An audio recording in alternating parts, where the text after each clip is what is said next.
selamat sore. Yeay, selamat datang di Dok Diskusi Karo Dokter episode 107. Dan sore hari ini, teman-teman, sebelum kita mulai aku mau ngucapin selamat Hari Paskah buat teman-teman yang merayakan. Semoga damai beserta kita semua. Oke, sore hari ini kita agak telat 21 menit gitu karena tadi masih nunggu dokter Aisyahnya juga. Dan teman-teman terima kasih banyak buat yang selalu setia nungguin Instagram live-nya Dikdok. Sore hari ini kita akan ngobrol sama dokter Aisyah. Hai, ini dokternya udah gabung. Kita ngobrolin apa sih? Nah, ini seru banget sore hari ini kita ngobrolnya yaitu soal anak. Jadi buat calon orang tua atau mungkin buat orang tua yang baru pertama kali merasakan punya anak ataupun mungkin mama papa yang masih kebingungan gimana sih kok masih bingung setiap ada masalah sama anak tuh kok masih ada khawatir nggak tahu mau ngapain gitu. Nah oke, sore hari ini kita akan ngobrol sama dokter Aisyah Fikritama SPA atau spesialis anak. Oke deh, kalau gitu aku langsung undang, udah nggak sabar ya nih kita undang langsung dokter Aisyahnya dulu. Oke. Halo, Oke, bentar. hai sore Tunggu, dokter tunggu. Aisyah. Iya, tunggu bentar. Wait. Mana nih? Oke, Hmm. Oh, yaudah ini aja. Aisyah. Yuk, gimana Mbak? Aduh, kenapa ada Dokter yang macam? nyari Iya.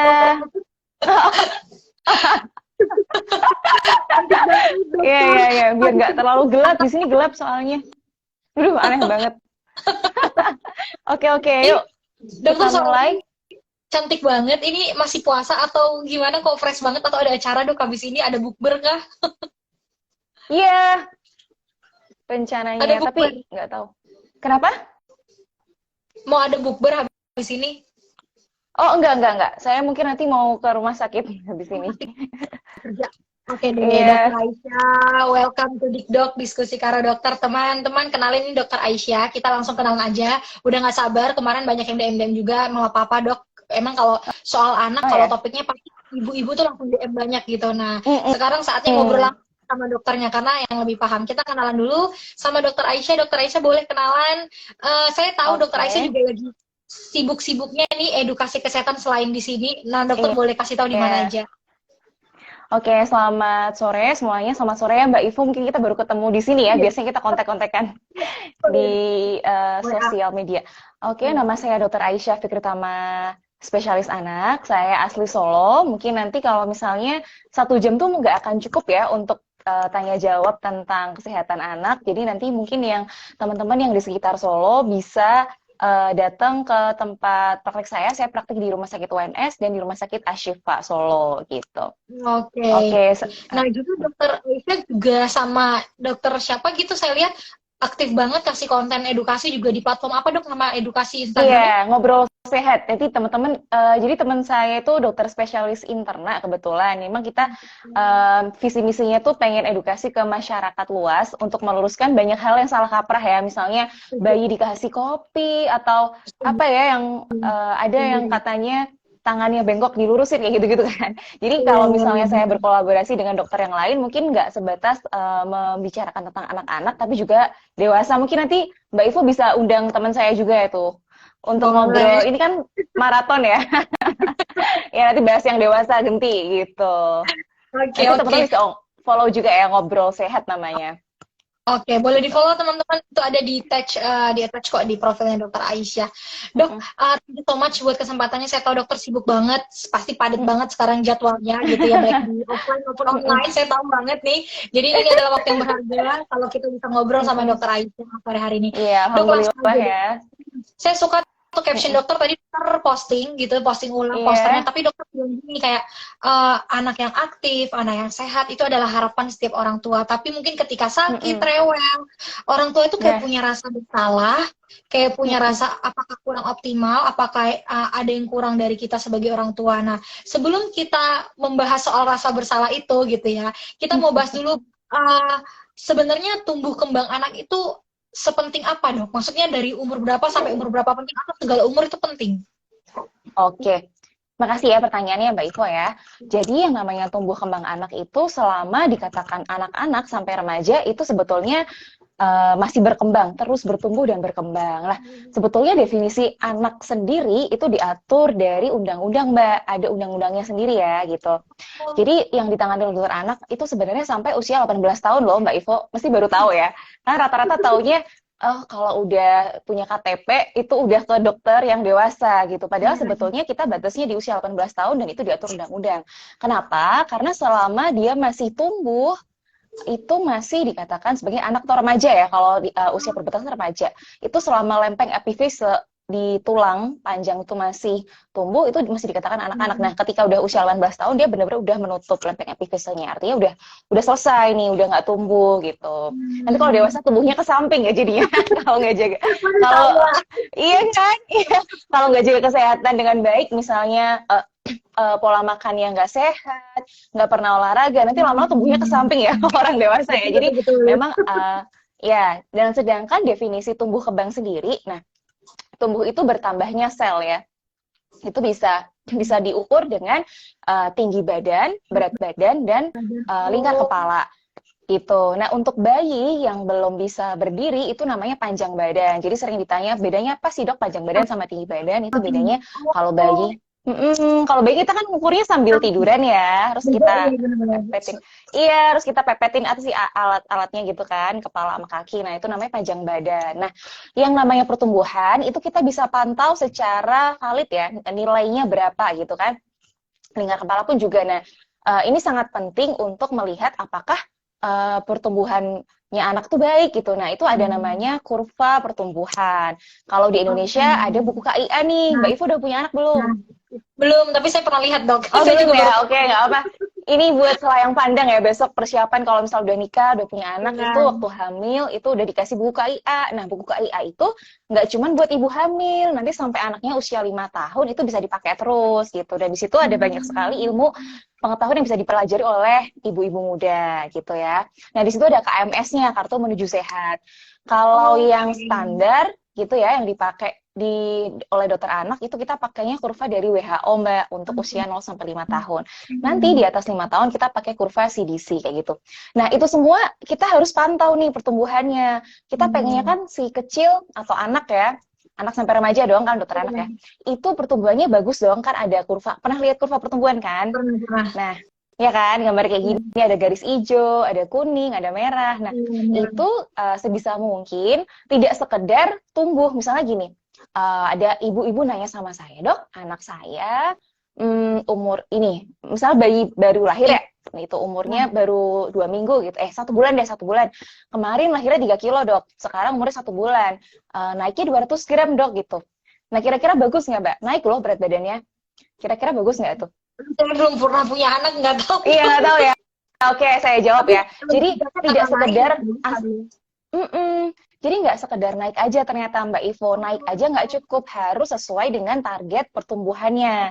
Nah, ini tentunya yang tahu dokter anak ya, makanya sebisa mungkin untuk konsul ke dokter anak atau ikut posyandu nih, kan ada tuh posyandu dari pemerintah ya kan, dari kader-kader kesehatan atau bu bidan, bu perawat yang ikut memplotkan kurva pertumbuhan. Jadi apa namanya, setiap sebulan sekali gitu kan ada pengukuran tinggi badan, berat badan, lingkar kepala, dan ada sekarang pemerintah udah menggalakkan program stunting nih. Jadi udah bahkan ada di beberapa daerah ya, itu yang beberapa daerah itu udah ada untuk keluarga-keluarga yang kurang beruntung nih, yang mungkin menengah ke bawah, itu dibantu Mbak, bahkan kayak menu sehat selama 30 hari gitu.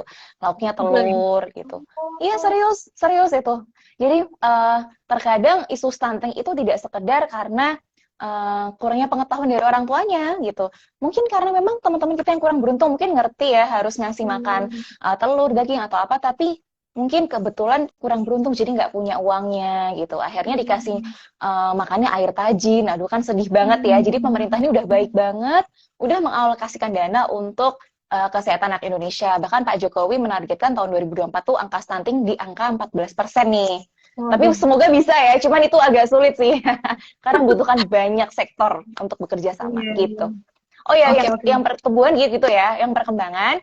Jadi kalau perkembangan itu, tadi tumbuh kan tumbuh tinggi ya, secara parameter bisa diukur. Kalau perkembangan itu gini Mbak, usia bayi misalnya 3 bulan, 4 bulan tuh udah bisa menegakkan kepala, nanti 6 bulan dia tuh duduk sendiri, terus merangkak, ya kan 12 bulan dia berdiri 3 detik, 12-15 bulan dia berjalan seperti itu. Sampai nanti kalau misalnya udah bisa namanya udah jadi anak remaja ya dia terus bertumbuh dan berkembang, tambah pinter ya kan, tambah bisa ngomong. Kalau udah usia sekolah ya dia prestasinya bagus kayak gitu. Itu namanya perkembangan. Nah, dua-duanya penting mana Mbak Ivo? Semuanya penting. Jadi kalau cuma tumbuh tinggi aja tapi kecerdasannya nggak dipikirkan, itu juga buat apa? Kan kita inginnya anak-anak Indonesia ini jadi orang-orang sukses ya. Kita bisa bersaing dengan orang-orang di luar negeri kayak gitu. Oke. Gitu mungkin ya. Oke, jelas banget. Jadi buat saya saja yang belum menikah dan belum punya anak, oh jadi tahu ternyata perbedaan si pertumbuhan dan perkembangan ini, oh ternyata berbedanya sangat sangat berbeda gitu ya. Dan jadi kita paham Iya. kenapa sih penting banget peran orang tua saat pertumbuhan dan perkembangan. Tapi dok, mungkin sore hari ini kita, karena waktu kita juga nggak banyak gitu ya, kita mungkin saya mengambil banyak curhat-curhatan dari teman-teman saya yang kebetulan sudah banyak punya anak. Jadi rata-rata Iya. teman saya itu udah sangat panik gitu. Waktu saya kerja di rumah sakit pun saya lihat orang tua itu paniknya itu bukan main, bukan karena mereka nggak tahu, padahal sebenarnya udah diinfoin gitu loh, kalau lagi demam gini, kalau lagi gini. Cuman tetap ketika itu terjadi gitu ya, masalah itu terjadi, orang tua tuh panik. Nah, kita mau bahas 5 langsung deh dok. Apa sih 5 masalah yang paling sering dokter jumpai gitu ya, yang dialami oleh anak-anak dan orang tua untuk pertumbuhannya? Ya, jadi sebetulnya masalah kesehatan anak tuh ada aja gitu ya rasanya kayak nggak habis-habis gitu karena memang terkadang banyak orang tua yang ada ya tipe orang tua yang mungkin masih belum siap jadi orang tua, ibaratnya Betul, mungkin setuju. udah menikah muda, sedangkan dia pengetahuannya masih nol atau masih sangat Iya. kurang gitu. Jadi cuma sekedar punya anak. Nah, saya sangat sedih sih kalau kayak gini karena kan saya sendiri juga belum punya anak kebetulan ya, cuman saya tahu ilmunya. Sebetulnya sangat menyayangkan ya tipe-tipe orang tua yang mungkin asal punya anak aja tapi nggak digagas gitu kan. Padahal anak-anak itu membutuhkan asah-asih asuh. Artinya apa? Tidak sekedar tumbuh aja, dia butuh kasih sayang dari orang tuanya ya kan. Dia kan nggak bisa ngomong, dia nggak bisa dia hidupnya bergantung sama orang lain gitu. Ibaratnya sekarang gini, 0 sampai 6 bulan dia butuh ASI dari ibunya. Iya. Pasti senang banget ya jadi ibunya ya. Hidupnya tuh sangat apa ya, bermanfaat buat orang lain, buat anaknya gitu. Dia anaknya sangat bergantung sama dia. Nah, terus masalah apa yang sering dialami oleh orang tua itu yang selama pengalaman saya praktek memang paling sering tuh demam gitu ya, batuk pilek, terus Oke. mungkin asma, diare, terus Diare. kecacingan, apalagi ya? Oh ya, infeksi saluran kemih. Ya, Terus, apalagi nih Mbak Ivo? Banyak sih sebenarnya kalau mau disebutin. Sakit ya. perut. 5 yang paling banyak itu yang tadi dokter sebutin di awal ya. Ya itu juga saya sering dengar banget tuh kejadian tuh 5 yang barusan dokter sebutin. Mm-mm. Ya paling sering masalah GTM sih ya gitu ya. Hmm. Banyak banget sih sebenarnya kayak saya kan juga praktek di telemedicine ya. Jadi terkadang tuh pertanyaan-pertanyaannya tuh sangat tidak terduga kayak sangat simple as misalnya dok, saya tadi ngasih anak saya obat tapi tuh petunjuknya 3 kali 5 mili, saya ngasihnya 15 mili, dok gimana anak saya nanti gimana gitu. Sesimpel itu yang menurut saya tuh, oh ya baguslah dia berarti sangat sayang sama anaknya sampai segitu khawatirnya gitu kan. Bisa bayangin ya betapa khawatir. Padahal ya sebetulnya kelebihan obat itu nggak baik, cuman kalau cuma sesekali ya nggak masalah lah gitu. Atau misalnya gini, ada anaknya batuk pilek sesak nafas gitu kan. Itu malam-malam Mbak jam 9 sampai jam 10 ya. Waktu itu saya kebetulan masih Gitu buka ya. praktek telemedicine kan. Terus tanya, dok ini saya bingung dok, anak saya harus saya bawa ke IGD nggak ya gitu. Kayak gitu kan. Terus ya untungnya saya bisa ngasih arahan ya, maksudnya biar mungkin dia tuh sebetulnya tahu ya, pasti orang tua punya feeling dong gitu, ini anak saya nggak baik-baik aja nih, cuman dia nggak yakin apakah saya harus membawanya ke IGD atau saya masih bisa ngasih obat. Nah ini sering banget jadi masalah ya, sebenarnya banyak banget masalah yang bisa dialami orang tua gitu, karena orang tua bingung nih mau tanya sama siapa, dan terkadang nggak semua dokter tuh selalu sedia 24 jam kan kayak gitu. Oke, dok. Ini adalah yang kayak tadi dokter bilang, banyak orang tua yang masih kebingungan, ini bisa saya atasi sendiri gitu di rumah. atau saya harus langsung bawa, karena bener ya dok, kalau salah sedikit kita kan banyak ya, banyak juga kendaraan kasus misalkan Hmm, kayak simpul kayaknya demam terus dibiarin, ternyata mohon maaf gitu DBD akhirnya meninggal gitu ya nah, dok ya. Nah, mm-mm. ketakutan itu mungkin yang kita perlu sharingkan sore hari dok. Mungkin dari 5 Mm-mm. tadi dokter boleh pilih 3 gitu. Apa sih tanda-tandanya saat orang tuh tahu oh kalau udah kayak gini berarti segera bawa deh, jangan ditanganin Oke. sendiri. Oke, mungkin yang demam ya, ini demam nih sangat dilema ya. Saya sering banget dapat konsulat yang demam gitu kan. Jadi memang untuk ayah bunda, mom and dad, apalagi nih panggilannya emak bapak ya, panggilannya kan macam-macam ya. Di luar sana yang punya anak kecil, kalau misalnya si kecil mengalami demam, itu jangan panik dulu, tenang, tenang, tenang. Ini biasanya yang lebih cepat panik nih maminya nih ya, biasanya. Kan perempuan tuh yang dipakai perasaannya, logikanya satu, perasaannya 9 gitu. Jadi jangan panik dulu. Makanya saya selalu bilang sama orang tua tuh selalu beli termometer. Harganya murah banget, cuma 10.000 ya. Kalau yang murah sih, ada yang mahal sih. Saya saya saranin punyanya yang termometer yang digital, yang nempel di ketiak, jangan yang tembak gitu. Karena kalau yang tembak itu nggak valid. Terkadang tidak kalah valid ya. Maksudnya terkadang demam, tapi ketika ditembakkan gitu kan, itu nggak ngukur suhu yang sebenarnya. Karena cuma di sini atau di mana nggak nempel. Nah, sedangkan yang paling valid itu menurut saya yang nempel di ketiak atau yang betul tuh ada ditempel di mulut kayak gitu-gitu ya. Nah, jangan pernah pakai tangan meter. Sering nih saya nanya, ibunya datang ke saya, orang tuanya lah ya. Dok, anak saya demam. Oke bu, demam berapa hari bu? Demamnya udah 3 hari dokter, dari hari ini gitu kan. Suhunya berapa? Nggak tahu dok. Tapi ibu yakin demam? Iya, saya pakai tangan saya. Aduh, itu namanya tangan meter gitu. Tangan meter kan. Sekarang kalau Mbak Ivo habis cuci tangan pakai air es, terus tempel dehnya ke anaknya, jadinya iya kan, jadi nggak valid kan, karena itu sangat subjektif gitu. Makanya selalu pakai termometer, itu yang pertama. Yang kedua, yang namanya demam itu Mbak, itu adalah respon tubuh kita untuk melawan zat-zat asing yang masuk ke dalam tubuh nih. Misalnya kita ini kan lagi musim penghujan, mau ke kemarau ya, kayak pergantian gitu kan. Jadi ini sangat sangat membingungkan gitu. Ibaratnya tubuh kita pun juga membacanya jadi bingung. Kadang-kadang imunitasnya juga terganggu. Kadang-kadang tergantung orangnya ya. Kalau misalnya imunitasnya baik, insya Allah kalau terpapar virus, bakteri, apapun mikroba, kayak dia tuh punya shield gitu ya, punya shield, bisa bayangin ya, shield gitu kan. Nah, ketika dia kuat imunitasnya, insya Allah nggak akan bermanifestasi menjadi sebuah penyakit. Beda kalau misalnya imunitasnya nggak bagus nih, misalnya nggak bagus tuh karena banyak faktor ya, memang dia ada penyakit kronis atau karena asupan nutrisinya kurang, jadinya anaknya gizi kurang, gizi buruk gitu kan, atau memang dia ada imunodefisiensi, penyakit imunodefisiensi seperti HIV atau tuberkulosis dan sebagainya. Nah, nah itu biasanya kalau misalnya dalam kondisi yang sedang tidak fit atau kecapean nih, si kecil akan lebih cepat terserang penyakit. Nah, respon tubuhnya apa? Bisa demam gitu.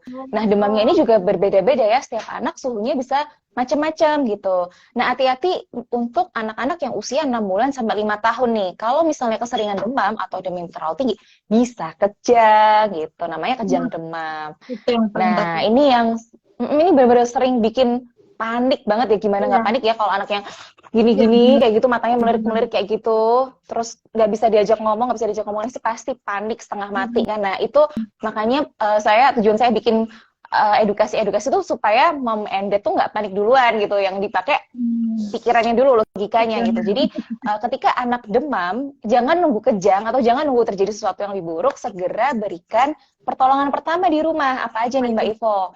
Mungkin Mbak Ivo pernah dengar ya yang namanya kompres hangat. Nah, ini masih banyak yang salah juga ya. Terkadang ngasihnya kompres dingin gitu. Kebalik ya. Kenapa sih kok kompres hangat, Mbak Ivo? Mungkin orang zaman dulu ngasihnya kompres dingin ya. Logikanya wong panas kok ya diturunin dong, didinginin dong suhunya, ya udah dikasih kompres dingin. Padahal itu salah ya. Karena tubuh membacanya, oh ini dingin ya, berarti tubuhku harus dinaikin suhunya, malah tambah demam gitu. Jadi yang betul adalah kompres hangat kayak gitu. Nah, terus selain kompres hangat, kita juga bisa memberikan obat penurun panas. Ini mereknya nggak perlu saya sebutin, kandungannya bisa paracetamol, bisa ibuprofen, mereknya banyak banget ya. Cuman kemarin juga sempat ada kasus yang obat sirup anak itu sempat berbahaya. Nah itu juga bikin panik juga orang tua. Makanya saya bilang masalah kesehatan anak tuh sangat dilematis, sangat fluktuatif gitu. Selalu aja ada pertanyaan. Jadi memang sering pentingnya untuk konsultasi ke dokter spesialis anak atau punya prior knowledge tentang parenting ya atau mengurus anak. Nah, setelah dikasih obat penurun panas, jangan lupa kenakan baju yang tipis nih buat anak-anak. Jadi Oh, jangan diselimutin selimut yang tebal. malah Justru tuh kayak panasnya nggak bisa keluar. Jadi misalnya pakai baju yang tipis ya, yang menyerap keringat, terus atur suhu ruangan, jangan sampai ruangannya pengap, ampek gitu kan. Apa sih kayak gimana ya? Pernah nggak sih kayak masuk ruangan yang, aduh ventilasinya nggak bagus gitu. iya, Jadi iya, kita iya. begah banget rasanya. Nah, usahakan ruangan itu ada ruangan yang sejuk, ada kipas anginnya, atau pakai AC, tapi jangan terlalu dingin juga ya. Pokoknya sejuk aja. Terus lainnya adalah berikan cairan yang cukup. Nah, kalau misalnya dia masih usia 0 sampai 6 bulan, kasih ASI Betul. diteruskan. Kalau misalnya udah Oke. MPASI, kasih makanan-makanan atau misalnya udah bisa makan ya 1 tahun ke atas, dikasih makan-makan yang mengandung kuah nih, misalnya soto, bakso gitu kan, sayur sop. Tujuannya adalah supaya cairannya tercukupi, terhidrasi, biar nanti misalnya apa namanya pipis pun bisa keluar juga tuh, suhunya turun gitu kan. Kayak gitu. Itu penanganan yang bisa dilakukan di rumah. Nah, terus kapan dok? Saya harus bawa anak saya ke rumah sakit gitu. Jadi Iya. memang kalau usaha-usaha itu dilakukan, tetapi ternyata demamnya nggak menurun nih. Nah ini ada beberapa klausa ya, misalnya anaknya demamnya di atas 39 gitu, atau 40 derajat bahkan itu udah hipertermia ya, itu harus dibawa ke IGD. Segera. Ke IGD ya, Oke. jangan ke poli. Kalau ke poli ntar tunggu antriannya 1 jam 2 jam lama ya, mendingan bawa ke IGD aja. Terus misalnya usia 3 bulan sampai 39 bulan yang mengalami demam lebih dari 3 hari. Misalnya dari 3 hari berjibaku nih, berjuang untuk menurunkan demamnya nggak berhasil, udah bawa aja ke dokter anak atau ke IGD. Terus jika ini anak ini mengalami demam, tapi dia juga ada penyakit kronis, misalnya dia ada gagal ginjal akut atau dia ada penyakit leukemia atau kanker darah, pokoknya penyakit-penyakit yang kronis mbak gitu, atau tuberkulosis. Nah itu pastinya dia akan lebih rentan ya mengalami penyakit gitu.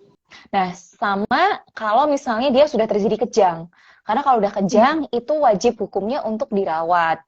Meskipun kejangnya hanya 1 menit, berapa detik, itu tetap wajib dirawat, minimal dilakukan observasi selama 1 kali 24 jam. Meskipun setelah dirawat itu juga nggak kenapa-napa anaknya, artinya dia nggak kejang. Tapi tetap kita harus observasi dan kita cari tahu lebih lanjut, ini kenapa ya kejangnya gitu. Nah, itu yang perlu Mama Endet ketahui ya, red flags-nya kapan sih anak saya harus segera dibawa ke rumah sakit gitu, setelah penanganan pertama di rumah udah dilakukan. Ya, kira-kira kayak gitu nih Mbak Ivo. Oke. Wah, Dokter Aisyah ini lengkap banget teman-teman. Jadi ini ibu-ibu pasti seneng sih dengerinnya dari A sampai Z. Saya Iya. sampai wow, saya jadi tahu. Oh begitu, saya jadi banyak tahu nih. Aduh, tinggal Buat bekal praktekin aja. besok ya. Oke, Iya. saya tahu paling banyak lah. Kita next mungkin yang kedua dok. Apa tuh cacingan atau mungkin ISK? Boleh, boleh. ISK boleh, ISK. Ini kemarin ISK. teman saya kebetulan ada yang nanya nih. Nah itu juga nih, kasihan juga nih kalau udah kayak gini anaknya. Ya, jadi ISK itu adalah singkatan dari infeksi saluran kemih. Nah, kita kan punya saluran untuk pipis ya, gitu. Nah, kalau anak-anak itu biasanya memang ada yang bilang ISK tuh nggak bergejala ya, kadang-kadang nggak kelihatan gitu, apalagi yang bayi. Nah, sebetulnya tuh bukan tidak bergejala, tetapi kita nggak tahu kalau itu ternyata gejalanya. Lebih tepatnya kayak gitu, iya kan? Nah, terus kalau ditanya, bisa nggak dok bayi itu kena ISK? Jawabannya bisa gitu. Terutama bayi-bayi yang menggunakan diapers mbak, atau popok ya, popok terutama satunya popok kain tuh popok apa sih? Pampers gitu ya? Iya. Nah, pampers yang bisa menyerap pipisnya kan, memang kan teknologi sekarang pampers itu dibikin udah pup atau pipis 2-3 kali itu tetap kering gitu kan. Nah, sebetulnya ini adalah hal yang baik nggak baik sih gitu. Kenapa? Soalnya kan kalau misalnya udah 2-3 kali keisi pup atau pipis kan nyampur di situ tuh bakterinya gitu kan. Dan itu kan lembab ya Mbak, dan itu langsung nempel ke bokongnya bayi, pantatnya bayi gitu. Terkadang ketika itu berlangsung terus-menerus dalam jangka waktu yang cukup lama, itu bisa menyebabkan ruang popok atau diaper rash. Dimana kalau misalnya terjadi ruang popok, otomatis kan ada iritasi kulit ya. Nah, Betul. ketika terjadi iritasi, berarti kan kulitnya terluka tuh ya. Nah, Iya, disitulah bisa masuk, bisa jadi port di entry atau gerbang masuknya kuman-kuman. Nah, oh, ini yang bisa menjadikan faktor resiko terjadinya ISK pada bayi, gitu. ISK, infeksi saluran kemih. Nah, terus gejalanya apa dok kalau pada bayi gitu?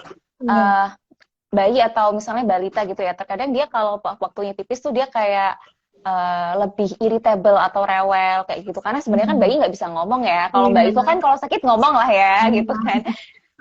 Atau mencari pertolongan lah ya. Kalau bayi gitu kan nggak bisa ngomong, jadi caranya dia ya adalah rewel. Makanya buat bunda-bunda itu biasanya harus lebih sensitif, tapi itu bisa dilatih sih kayak gitu.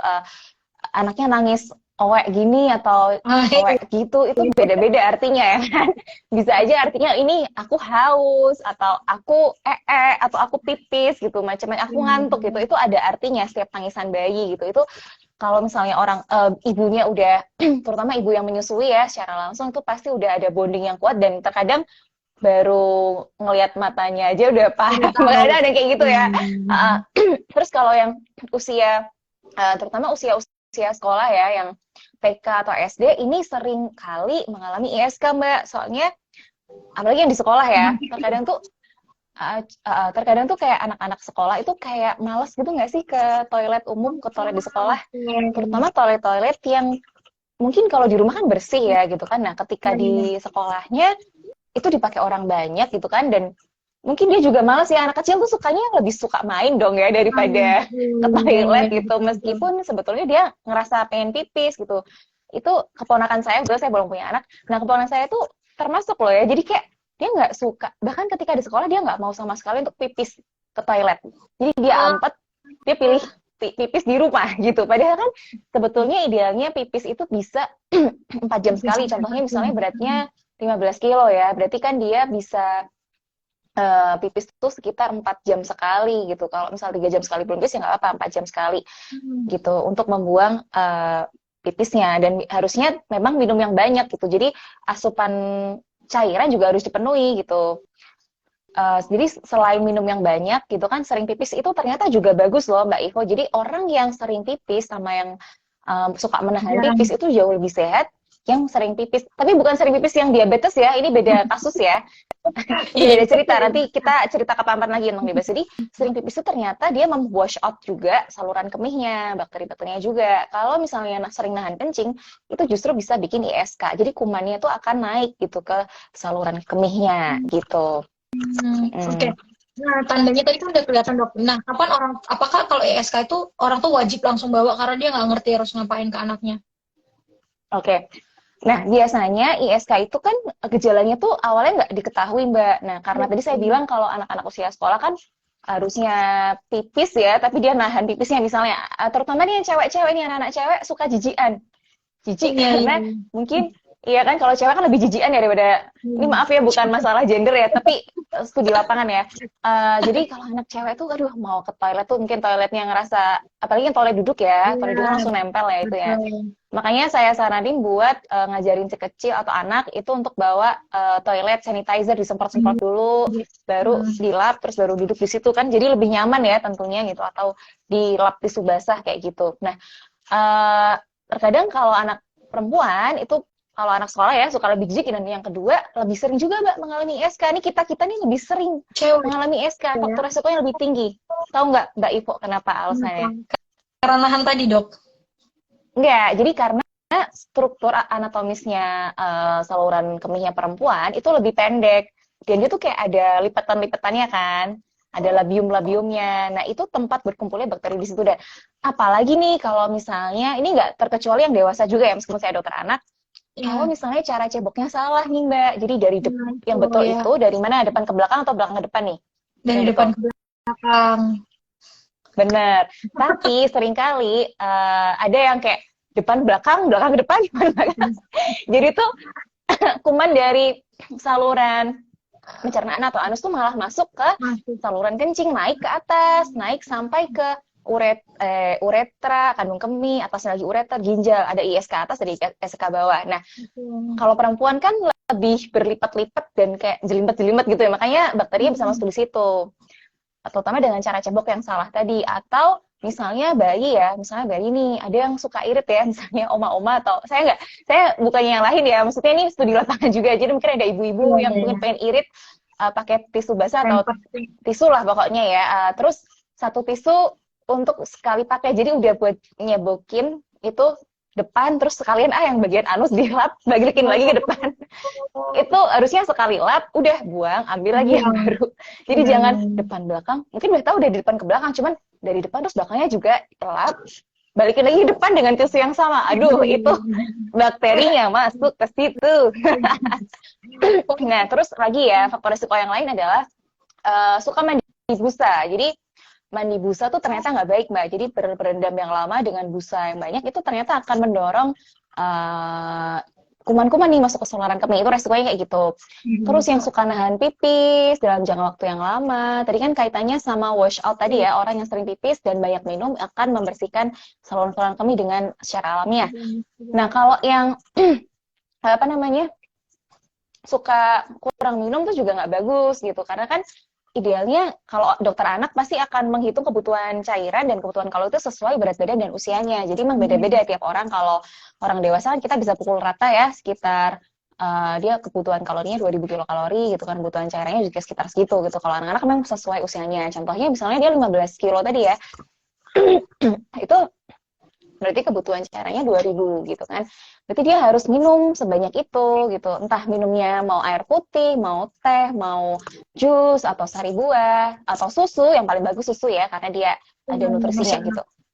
Dengan banyak minum, apa namanya, misalnya 2 liter sehari, apalagi pas puasa ini ya, 8 gelas sehari, itu otomatis BAK-nya atau buang air kecilnya juga akan lebih lancar gitu. Tapi juga jangan diampet ya, udah pengen pipis terus diampet ya sama aja gitu. Nanti lama jadi ISK gitu. Oke, wah ini fakta lagi. Ini teman-teman, kalau cewek tadi punya peluang beresiko lebih besar untuk kena ISK. Jadi mungkin mau apa-apa, ya bener ya, edukasi toilet training juga tetap ke anak-anak juga, kayak misalnya kalau anaknya jijian ya dikasih gitu edukasi supaya tetap walaupun di sekolah atau di luar rumah tetap harus apa ya. Atau beli itu nggak sih? Apa Mbak, kayak bantal yang di toilet itu buat anak-anak kecil kan ada yang warna-warni. Itu ponakan saya punya tuh. Apa sih namanya itu ya, bantalan toilet gitu kan, jadi kan punyanya dia sendiri, jadi dia nggak perlu jijik dong gitu kan, udah ditembarin gitu. Karena beda banget tuh dok, zaman dulu sama zaman sekarang kan, maksudnya anak-anak juga sekarang kayak lebih gampang nyari informasi. Kalau zaman dulu mungkin oke lah gitu, sekarang anak-anak makin pintar gitu ya, makin pilih-pilih. Oke. Dok, mungkin terakhir nih dok, cacingan ini saya suka banget cacingan ini karena kayaknya ini hubungannya ke orang tua itu kan, kayak tadi pertumbuhannya ada angka, kayak misalnya umur segini berat badannya harus segini. Nah, gimana kalau tentang cacingan ini dok? Ya, jadi kecacingan itu adalah infeksi cacing. Nah, infeksi cacing tuh kalau misalnya udah parah dalam kondisi yang kronis tuh ternyata bisa berpengaruh pada liver dan juga masuk ke otak. Nah, kecacingan sendiri itu menularnya ya lewat cacing gitu kan. Bisa lewat tanah, bisa lewat makanan. Nah, untuk yang lewat tanah itu cacing tuh ada macam-macam Mbak Ivo. Ada cacing tanah, cacing pita, cacing limbik, cacing cambuk kayak gitu. Nah, untuk cacing tanah yang menular lewat tanah tentunya namanya cacing tanah. Nah, ini biasanya dialami oleh anak-anak yang suka main tanah. Sebenarnya saya nggak melarang loh main tanah, kan ada moto berani kotor itu baik gitu kan. Itu benar. Ya, saya nggak promosiin itunya ya. Berani kotor itu baik, itu benar loh gitu. Jadi kalau mengenal kotor itu berarti dia justru akan lebih kuat imunitasnya gitu. Rata-rata anak-anak di luar negeri itu lebih banyak alergi. Kenapa? Karena dia hidupnya bersih banget. Saking bersihnya dia sangat hipersensitif gitu. Beda sama anak Indonesia yang sering, mungkin kalau yang masih ada yang di saudara-saudara kita yang di daerah suka mandi di sungai, suka mainan tanah, itu justru lebih sehat. Ibaratnya imunitasnya lebih kuat gitu, nggak gampang hipersensitivitas gitu. Nah, jadi main tanah tuh boleh-boleh aja, tapi setelah main tanah ya cuci tangan, mandi gitu kan. Atau kalau main ke sawah ya pakai alas kaki gitu, jangan telanjang kaki gitu. Takutnya cacingnya bisa masuk nih, meresap lewat pori-pori kulit, telapak kaki gitu. Atau misalnya kukunya nih, waktu main tanah kukunya panjang-panjang, masuklah ke kuku gitu, membesar di situ. Nah, itu agak menjijikkan kalau dibayangkan ya gitu. Nah, dan cacing ini sebetulnya bisa masuk ke saluran pencernaan juga. Dan ini kalau misalnya si kecil makan, itu nutrisinya yang harusnya diserap sama usus halus, udah digadang-gadang dulu nih sama cacingnya, Mbak. Bayangin kayak misalnya nih, bayangin ada portal gitu ya, portal untuk menyerap nutrisi makanan yang kita makan, yang dimakan si kecil. Itu udah digadang-gadang sama cacingnya, diambil sama cacingnya gitu. Akhirnya kan anaknya jadi kurus dong gitu kan, anaknya jadi kurus, bisa resiko anemia gitu kan, anemia karena infeksi cacing gitu, dan bisa jadi kekurangan zat besi juga gitu. Nah, terus yang lain lagi ada kecacingan yang bisa disebabkan menular lewat makanan. Sekarang kan lagi model ya, makanan-makanan setengah mateng gitu kan, telur setengah mateng atau apalah masakan setengah mateng atau 3/4 mateng kayak gitu. Ternyata tuh nggak baik, Mbak Ivo. Jadi yang paling bagus tuh well done, bener-bener mateng 100% karena kita berupaya untuk membunuh semua mikroba dan termasuk telur-telur cacing yang ada di situ. Jadi ketika dimakan atau diberikan si kecil itu udah 100% higienis ya, nggak bisa 100% ya, namanya juga manusia ya. Ya udah berupaya untuk supaya itu higienis dan aman untuk diberikan. Karena kita udah berupaya kayak gitu aja, si kecil masih bisa sakit kan. Jadi benar-benar upayakan. Terus ini kalau misalnya masak ya jangan dicampur sama, kalau buat si kecil misal MPASI ya jangan dicampur sama buat misalnya ibunya masak sayur lodeh, sayur bayam pakai panci A gitu kan. Dipakai lagi buat bikin MPASI-nya, jangan ya, jangan, itu bikin kontaminasi. Itu kita ngomongin lain-lain sih. Kalau kecacingan kayak gitu ya, dari resiko yang matang kurang masak kayak gitu. Akhirnya telurnya masih di situ, kemakanlah masuk ke saluran pencernaan. Nah, pada kondisi yang berat itu bisa menyebabkan infeksi saraf pusat, Mbak. Karena si cacingnya itu bisa menyerang ke otak gitu, bisa sampai bikin meningitis ya atau peradangan pada selaput sawar di otak kayak gitu. Anaknya bisa penurunan kesadaran, bisa demam, macam-macam lah. Itu kita jauh sih ceritanya. Gitu. Dan Mbak Ivo tahu nggak sih bahwa yang namanya kecacingan ini udah jadi perhatian pemerintah gitu. Tahu nggak sih yang bulan Februari Agustus? Pernah dengar nggak? Belum dok. Apaan tuh? Boleh dikasih tahu?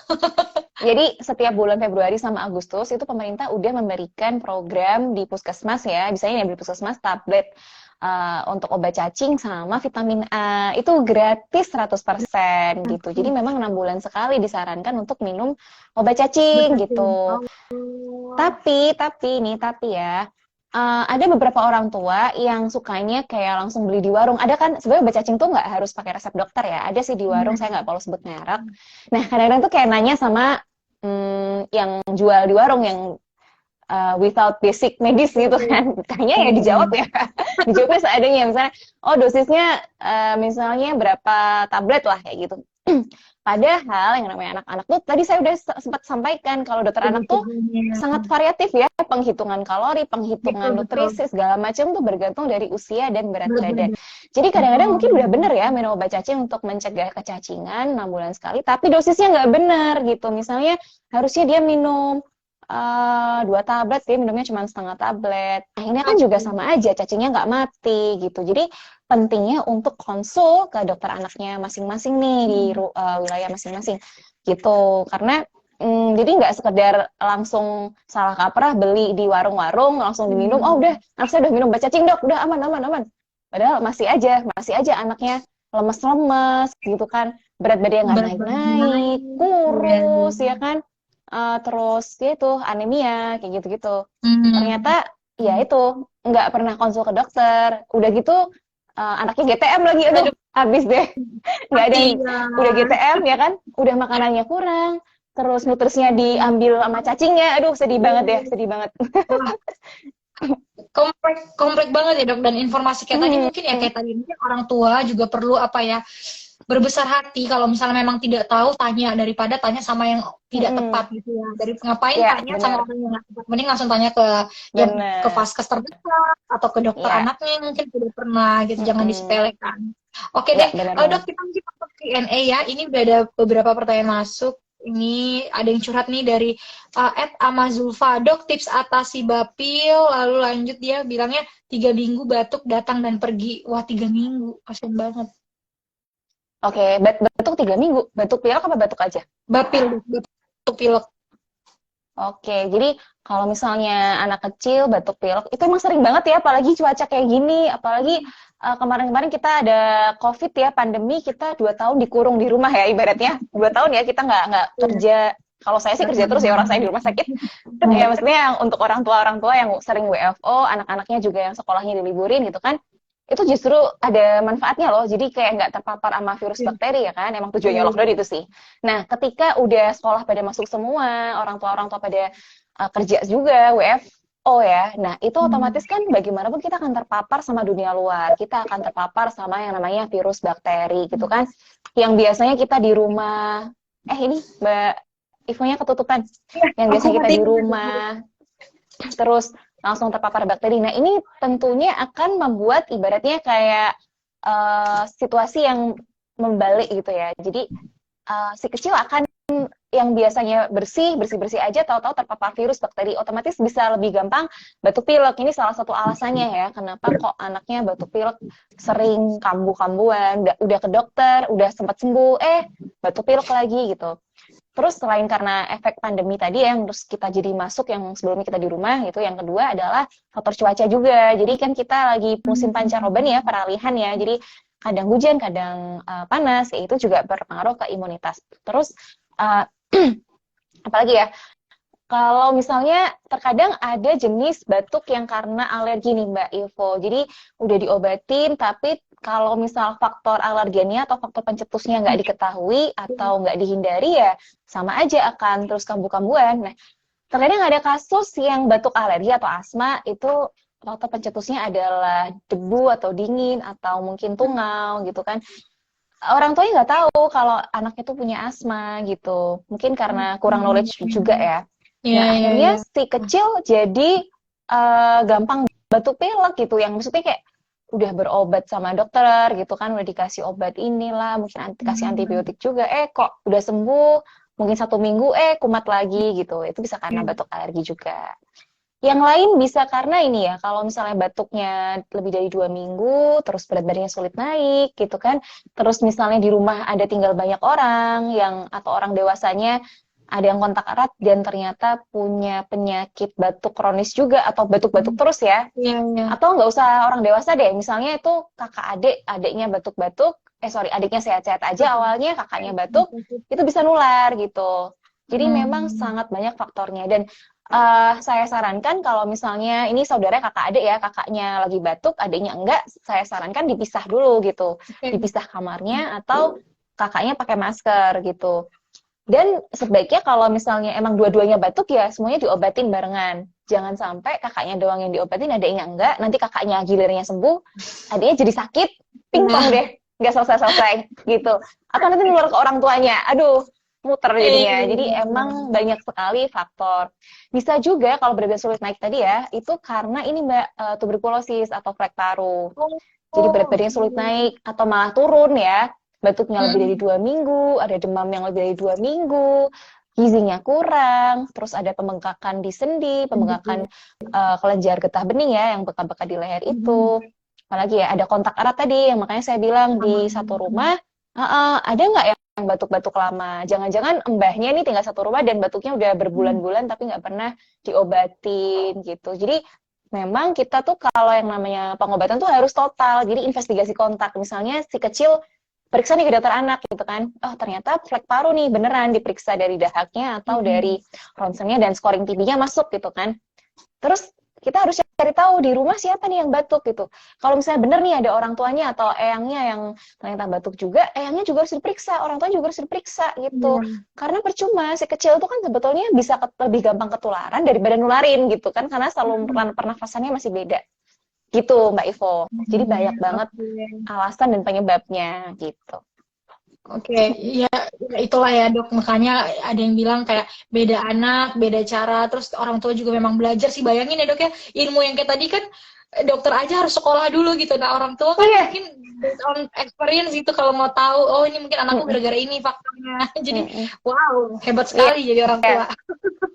Iya benar. Oke, ini ada pertanyaan lagi masuk dari kolom Q&A kita ini, lanjutan gitu ya, dari Ed Rohani. Dok, gimana dengan anak yang mentalnya bermasalah? Lanjut lagi ya dok. Contohnya nih, membandingkan-bandingkan dengan anak tetangga. Terus, atau terlalu banyak kontrol, apapun nggak dibolehin, atau semuanya harus diturutin. Kadang Kontrol, terlalu banyak kontrol. kadang anak bayi ditanya ini, anak siapa ganteng, cantik banget, sambil cilup, bentar ya, coba saya pahami dulu. Saya baca. Curhat ya, curhat Oh, sehari-hari kayaknya itu. kadang anak bayi ditanya, ini anak siapa, ganteng banget, cantik banget, sambil cilup, ini. Oke, itu berpengaruh nggak? Padahal menghibur. Oh, mungkin ada dua pertanyaan. Gimana kalau untuk yang anak-anak yang suka terlalu dikontrol gitu, Dok? Mungkin lebih ke Mm-mm. kalau anaknya, Dok, kayak ini ya. Gimana nih? Dikontrol tuh maksudnya anaknya dikontrol orang tuanya apa Anaknya anaknya minta sesuatu? semuanya. Kayak Oh apa-apa gitu. nggak boleh, apa-apa nggak boleh. Sampai ya semua yang dibilang orang tuanya harus diturutin gitu. Oke, sebenarnya ini masuknya ke tips parenting ya, agak melenceng dari topik kita, tapi ya udah nggak apa-apa. Mumpung lagi ngabuburit ya. Jadi yang namanya anak itu memang adalah cerminan dari orang tuanya ya. Kebetulan saya juga belum punya anak, jadi tapi saya tahu ilmunya insya Allah. Jadi yang namanya anak itu memang harus tahu rasanya kecewa, betul ya. Tadi orang tuanya nggak selalu nurutin anak itu betul. Ada Iya, baiknya. iya. Jadi boleh loh anak kecil tuh nangis. Misalnya ngerengek minta dibeliin mobil-mobilan harganya 1 juta, wah mahal ya. Udah gitu di rumah padahal mainan truk-truknya udah 1 lemari gitu kan. Nggak apa-apa sebagai orang tua tuh kayak adek di rumah udah punya mainan banyak, udah nggak pernah dipakai. Anak kecil tuh kayak suka sensasi buka mainan barunya ya, sebetulnya dia udah punya Iya. banyak tapi suka sensasi bukanya aja gitu. Nah itu Iya, perlu iya. kita kasih pemahaman bahwa tidak perlu semua keinginannya untuk diturutin gitu. Terkadang dia harus tahu rasanya kecewa, tahu rasanya sakit hati, itu penting ya karena itu akan terbentuk sampai dia dewasa gitu. Dan tapi ingat bahwa ketika anak rewel atau tantrum ya jangan terus dibiarin aja gitu, kayak Iya. yaudah serah adek lah, adek mau gulung komeng, mau nangis kayak apa, mama Iya, sama iya. papa nggak peduli, terserah gitu. Jangan kayak gitu juga. Dia harus tahu rasanya dia disayangi. Nanti saya bilang bahwa namanya pola pengasuhan itu nggak cuma butuh lahir doang terus ya udahlah terserah Iya. kamu lah. Enggak, dia butuh kasih sayang orang tuanya, asah asih asuh Mbak. Iya, iya. Jadi kalau anak nangis ya dipuk-puk, ya iya sayang, mama papa tahu kok kalau kamu sedih ya, nggak dibeliin mobil ya gitu. Nggak apa-apa, kan di rumah masih ada gini ya, dengan caranya kayak gitu. Tapi jangan dibiarkan nangis terlalu lama. Tapi dia tetap harus tahu rasanya kecewa itu. Terus tadi pertanyaan apa lagi ya? Sama antara kalau misalnya kadang kan ada tuh orang-orang yang suka megang-megang anak. Kita kan tahu zaman sekarang itu kayak nggak segampang zaman dulu ya, Dok, harus izin. Nggak semua orang tua tuh senang anaknya dipegang-pegang. Nah itu gimana caranya ngasih tahu ke orang-orang? Orang ya? Ya, oke. Ini agak dilema juga ya. Terkadang kayak saya waktu visit pasien yang ibu baru postpartum ya, baru melahirkan gitu kan udah Iya. ditengokin tetangganya atau mungkin tantenya gitu, terus nyium-nyium gitu. Kadang-kadang sampai bekas, saya pernah nemuin bekas merah lipstiknya gitu di bayinya. Aduh, sayang banget gitu kan. Padahal kan yang namanya bayi itu imunitasnya belum sempurna, Betul. sedangkan orang dewasa tuh entah dia dari pasar ya kan, dia dari kantornya yang ada orang sakit COVID Iya. mungkin, walau alam ya, kita nggak tahu bawa penyakit apa aja. Apalagi nggak cuci tangan, apalagi tadi habis dari pasar bajunya nggak ganti, nempel ke anaknya. Aduh, itu bisa bikin dilema lagi, masalah lain misalnya batuk pilek lah segala macam. Makanya anak yang sehat itu sebetulnya adalah anak yang terjaga imunitasnya. Tapi bukan berarti saya ngajarin untuk ansos ya. Mungkin bisa boleh kalau misalnya orang tua atau keluarga kecilnya ya keluarga yang udah tahu ini nggak punya penyakit misalnya. Atau menyarankan untuk misalnya keluarga besarnya pengen nyium nih, kan ya masa tantenya sendiri mau nyium nggak boleh sih, pelit banget kan. Boleh, tapi cuci tangan dulu ya tante gitu, cuci tangan dulu atau ganti baju tadi habis dari kantor seharian gitu. Atau bapaknya nih hobi ngerokok, yang ngerokoknya di luar ya papa gitu kan. Karena saya pernah bikin di podcast saya tentang asap merokok itu bisa menyebabkan anak jadi pneumonia dan jangka panjangnya bisa bikin kanker juga loh Mbak Ivo, separah itu gitu. Jadi jangan meremehkan bahaya dari ngerokok, karena ngerokok itu kelihatannya ngerokok gitu aja, tapi bekas rokoknya tuh nempel di sofa, nempel di dinding, nempel di korden, nempel di baju. Ketika deket-deket bayi yang menghirup, partikel-partikelnya terhirup nih ke dalam saluran pernapasannya, jadi pneumonia atau radang paru kayak gitu. Jadi saran saya misalnya ada keluarga besarnya pengen nyium, atau nanti lebaran ya, lebaran pasti banyak yang nyium-nyium nih. Iya, ini agak susah sih memang. Cuman mungkin lihat-lihat usianya ya. Kalau bayi nggak saya sarankan untuk gampang dicium. Tapi kalau udah usia, udah bisa lari-lari sana sini ya nggak apa-apa sih. Cuman ya Iya. mungkin agak, ya anaknya dikasih masker aja gitu kan. Atau ya yang mau nyium disarankan untuk cuci tangan. Ya, ini tricky sih, agak tricky sih ya. Ketika kita ngomong karena jangan sampai menyinggung perasaannya Iya. orang lain gitu kan. Karena kan anak kecil tuh diberikan anugerah dari Allah keimutan yang sungguh Iya. membahagiakan, jadi bikin orang tuh sayang gitu, pengen gemes gemes gitu. Iya. Ya itu aja sarannya ya. Oke. Ya, semoga menjawab ya. Jadi mungkin kalau kita suka hobi megang-megang, kalau saya sih sarannya tetap ya tanya dulu ke yang punya, boleh nggak dipegang, jangan main cubit-cubit aja. Apalagi kalau kita nggak kenal ya, Dok, ya. Bukan Iya, saudaranya atau bukan itunya. kayak kalau nggak Oke. kenal nggak berani sih ya, kalau kalau keluarga besar pas lebaran mungkin, nah ini banyak yang pengen Nah, ini cium-cium. oke, Iya. Dok, mungkin ini the last question buat dokter.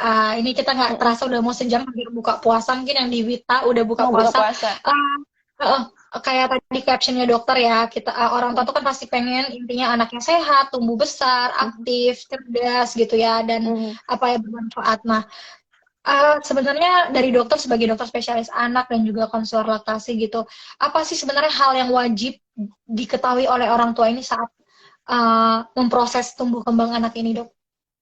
Oke, makasih pertanyaannya ya. Ini saya sekalian promosi tentang Boleh. kesehatan, bahwa Mbak Ibu udah sering banget denger stunting kan ya? Tahu kan Udah. stunting ya? Jadi bahwa pertumbuhan anak itu dimulai sejak dalam kandungan. Jadi makanya saya sangat menyarankan nih, mungkin masih ada pasangan-pasangan muda yang udah merencanakan untuk menikah, tetapi mungkin belum punya persiapan sama sekali, ada baiknya untuk mengetahui tentang screening kehamilan juga. Jadi kalau bisa kehamilannya tuh aman. Screening tokso, screening apapun yang bisa dilakukan, screening HPV segala macam. Dan pastikan minum vitamin yang disarankan oleh dokter kandungannya ya ketika hamil, asam folat, suplemen zat besi dan sebagainya. Jangan sampai mengalami kekurangan energi kronis atau anemia ketika kehamilan. Atau calon ibu ini sangat kurus gitu kan, gizi buruk. Ternyata ibu yang gizi buruk itu akan melahirkan anak yang gizi buruk atau gizi kurang. Ini akan menjadi lingkaran setan. Jadi penyebab stunting itu banyak banget, termasuk pada saat kehamilan. Nah, ketika hamil usahakan makan makanan yang bergizi gitu kan, sampai nanti dia lahir pun masanya sampai usia 2 tahun. Jadi sebisa mungkin selalu lakukan pemantauan tumbuh kembang. Jadi kalau misalnya teman-teman yang di daerah atau yang ada program posyandu, ikutin aja program posyandu, itu bagus banget. Selain kenalan sama ibu-ibu sekitar, bisa saling cerita pengalamannya ya dalam parenting, itu juga gratis ya, diukur, ditimbang, dapat imunisasi pemerintah gitu. Ataupun kalau misalnya kalau imunisasi itu kan dari pemerintah itu ada imunisasi wajib ya. Nah, yang dari dokter anak tuh lebih lengkap, Mbak, gitu. Yang namanya imunisasi ini juga penting ya. Saya sangat menyarankan orang tua di luar sana untuk memperhatikan imunisasinya nih, makanya buku KIA disimpan terus ya untuk dicatat nih imunisasinya. Jadi bisa tahu kalau tanya dokternya, Bu, Ade udah imunisasi sampai apa? Aduh, nggak tahu dok, nggak tahu, nggak tahu. Waduh, jangan gitu juga, ya kan? Jadi harus tahu. Bahkan bapaknya pun harus paham, jangan cuma melempar ke ibunya aja. Ini yang punya anak bapak ibunya kan, gitu kan? Nggak mungkin ibunya aja ya kan? Kadang-kadang bapaknya nggak tahu sama sekali kalau saya tanya gitu. Yang tahu istri dok, saya nggak tahu dok. Aduh, ya udah nggak apa-apa lah ya. Buat belajar, buat pelajaran bahwa harus dicatat ya, imunisasi itu penting banget. Ibarat kita mau berkendara nih Mbak, ke jalan raya, rentan kecelakaan kan ya. Nah itu imunisasi itu adalah ibaratnya helmnya kita. Jadi kalau kita jatuh, insya Allah kepalanya nggak akan berdarah gitu. Ibaratnya kayak gitu. Nah terus paling masa keemasnya ada 2 tahun, tapi tidak sekedar punya anak terus ya udah dibiarin aja, enggak. Cukupi kebutuhan nutrisinya ya kan. Lakukan pemantauan tumbuh kembang yang teratur, entah itu ke posyandu atau ke dokter anak ya, itu lebih baik. Terus cukupi ASI asuhnya ya kan. Jangan sampai punya anak terus dibiarin gitu aja, mungkin terlalu sibuk bekerja, anak yang nggak sempat disusuin, anak yang full kasih support. Bukan berarti kasih support juga nggak baik ya. Saya memberikan alternatif untuk banyak wanita karir di luar sana yang mungkin kalau misalnya emang menyusui betul-betul nggak bisa, ya udah nggak apa-apa support, tapi tetap sempatkan waktu untuk bertemu atau menghabiskan waktu bersama keluarga, bersama si kecil untuk melakukan bonding. Jadi supaya dia nggak lupa nih sama orang tuanya, jangan sampai jadi anaknya babysitternya atau anaknya omanya, saking nggak pernah ketemu orang tuanya gitu. Itu sangat sedih sekali karena riset membuktikan anak yang dekat dengan orang tuanya mendapatkan pola asuh yang baik, misalnya bapaknya juga sering bermain dengan anaknya, nggak hanya ibu aja ya. Iya. Anak yang cerdas itu dapat kasih sayang dari ayah dan ibunya, dua-duanya. Itu jauh lebih cerdas daripada anak yang tidak mendapatkan pola asuh yang baik gitu. Jadi tadi nutrisinya bagus, nutrisinya penting, pola asuh juga penting. Jangan lupakan imunisasi dan jangan lupa untuk selalu melakukan pemantauan tumbuh kembang gitu. Ya, semoga bermanfaat ya dari saya, meskipun cuma singkat, semoga ini bisa membawa hasanah keilmuan yang baru buat bunda dan ayah di luar sana, ataupun yang belum menikah bisa buat prior knowledge ya, seperti Mbak Ivo nih, mungkin belum punya anak, ya kan? Seenggaknya udah pernah denger dulu, besok diingat-ingat lagi gitu. Semoga bermanfaat, semoga anak-anak Indonesia ini bisa menjadi bibit unggul di masa depan, jadi supaya negara kita akan lebih maju, itu bermula dari anak yang cerdas dan bibit unggul. Nah, ini semuanya ada di tangan mama papa semuanya, gitu. Cegah stunting dari sekarang. Iya, teman-teman, karena PR kita banyak banget, jadi nggak cuma tenaga-tenaga medis saja yang bertanggung jawab itu yang orang tua, tenaga medis, bahkan kita nih generasi muda yang mungkin mempersiapkan ke sana. Oke deh. Bahkan nggak cuma ayah ibunya, mungkin tantenya, mungkin omanya gitu kan, yang satu rumah lah, yang pokoknya misalnya dapat ilmu dari mana, ayolah ingetin, kita semuanya saling bekerja sama demi Indonesia yang lebih baik, demi kesehatan anak yang lebih baik. Gitu. Wow, udah 5:30 hampir Dokter Aisyah. Banyak banget teman-teman yang mau ngobrol lagi sama ya. Dokter Aisyah. Boleh tapi jangan buka mention lagi praktek online dan offline-nya. Oke, buat teman-teman semua sobat sehat yang menonton hari ini, mungkin bisa konsultasi kesehatan lewat saya di telemedicine saya, atau bisa visit ke Instagram saya @draisyafik sama ngobrol sehat. Nah, untuk ngobrol sehat nih saya nggak cuma bahas tentang anak-anak aja, tapi juga dewasa nih Mbak Ivo.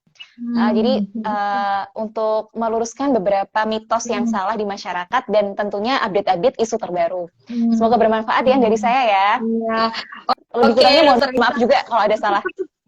Jangan lupa di follow ngobrol sehatnya, nanti dilihat aja di Instagram Dokter Aisyah, karena saya suka kepoin juga, itu lagi aktif banget tuh Dokter Aisyah bikin kontennya, dan semoga apa yang dokter jalankan itu benar-benar juga bisa berdampak ke orang-orang yang nonton, yang ikutin dokter gitu. Oke, Dokter Aisyah, makasih banyak untuk waktunya. Makasih banyak. Iya.